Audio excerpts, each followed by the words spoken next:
আসসালামু আলাইকুম প্রিয় দর্শক, আজকে আবারও একটা ভিডিও নিয়ে আসলাম নতুন করে।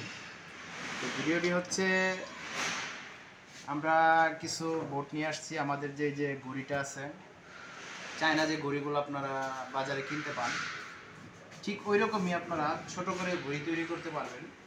তো আপনাদের মাঝে নিয়ে আসলাম ছোট্ট একটি সার্কিট। এটা দিয়ে আপনারা এই যে ঘড়িগুলা চালাতে পারবেন। ঘড়িটার লাইনটা তো একটু, তো ঘড়িটা যদি একটু দেখাই, এই যে আমাদের এই ঘড়িগুলো কিন্তু খুব সহজে তৈরি করতে পারবেন এই মাদারবোর্ডগুলো দিয়ে। তো যাদের লাগবে অবশ্যই আমার স্ক্রিনে দেওয়া নাম্বার থাকবে, সেই নাম্বারে যোগাযোগ করে নিতে পারবেন। সারা বাংলাদেশ যে কোনো জেলায় আমরা পাঠাও কুরিয়ারের মাধ্যমে যদি এক পিস নিতে যান, তারপর আমরা ইনশাল্লাহ পাঠিয়ে দেব। তো সবাই ভালো থাকবেন, সুস্থ থাকবেন। আসসালামু আলাইকুম।